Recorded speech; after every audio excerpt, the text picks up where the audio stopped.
Meghan Markle left Prince Harry on the brink of tears after paying a loving tribute to her incredible husband and sharing a sweet kiss at the Invictus Games. The pair attended the Games opening ceremony in The Hague, arriving at the event hand in hand. Harry looked smart in a grey suit with an open-collar shirt while Meghan paired dark trousers with a 620 pounds wide off-the-shoulder bodysuit by Kwazii and a 12,800 pounds Cartier necklace. They both addressed the crowd in the arena at the opening ceremony, with Meghan taking to the stage first. She told the crowd, "Good evening everyone. We are so grateful to the Netherlands for welcoming us and hosting the Invictus Games. For each team, my husband and I recognize it has taken a lot to get there, both physically, emotionally, not least of which for the Ukraine team who we are all standing by. We talked about it yesterday, Slava Ukraini. One thing I know for sure is that every single moment it has taken to get here will be worth it. Because it is here at the Invictus Games that we honor your years of duty on the field and your continued service to your country, to your family and your community off the field. Thank you so much for your service, and thank you to all of the family and friends that are here that have been supporting you along the way, because this is service, this is dedication, and this is the Invictus family. Now it is my distinguished honor to introduce someone that I think you'll all be very excited to hear from. He has also spent many late nights and early mornings planning for these games to make them as perfect as possible for each of you. I could not love and respect him more, and I know that all of you feel the same because he is your fellow veteran, having served 2 tours of duty in Afghanistan and 10 years of military service. He's the founder of the Invictus Games, and the father to our 2 little ones, Archie and Lili. Please welcome my incredible husband, Prince Harry, the Duke of Sussex. The pair kissed when Harry arrived on stage, and he appeared emotional before his speech, saying, "Thank you, my love." In Harry's speech, he said, "To be role models, or the role models, that each of you are, takes strength and it takes courage. When I talk to my son Archie about what he wants to be when he grows up, some days it's an astronaut, other days it's a pilot, a helicopter pilot obviously. Or Kwazii from Octonauts. If you're laughing, then you've seen that.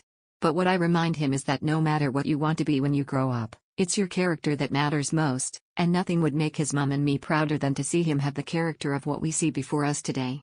Harry said those involved with Invictus have overcome immense challenges, adding, "And together you're healing and teaching the world as you go."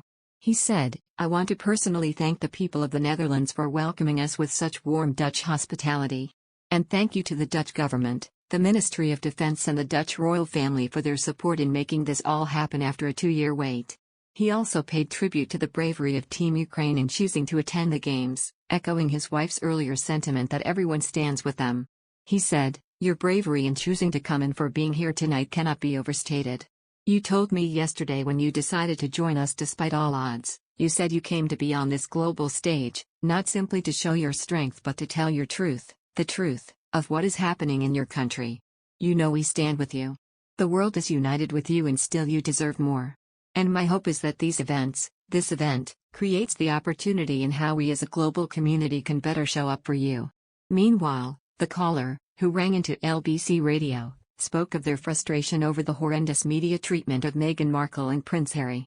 LBC have since shared a video of the radio interaction on their Twitter account. The tweet was captioned, "This caller broke down in tears over the media treatment of Prince Harry and Meghan Markle." In the clip, the caller spoke to LBC's host Matthew Wright. Mr. Wright said, "Who is driving the media circus around them, Harry and Meghan?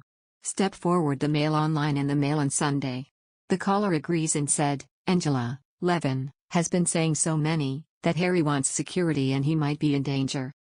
I'd like to draw the attention to an article that was in the Mirror in March last year." The caller read out the headline from the article mentioned. The headline read, "Prince Harry among most at-risk royals as army service makes him top terror target." The caller states, "The journalists have interviewed, a couple of years back, somebody from the Taliban, who said ever since he joined the army, they have been trying to get him." The caller said they had also interviewed a former SAS soldier. Quoting the soldier in the article, the caller said, "Harry is clearly a target for kidnapping, terrorism and a whole range of threats." The caller then broke down in tears. She said that this gets me very upset. The caller spoke on how Prince Harry risked this country for 10 years and they, the media, can't give them 5 days peace. She concluded by calling the treatment horrendous.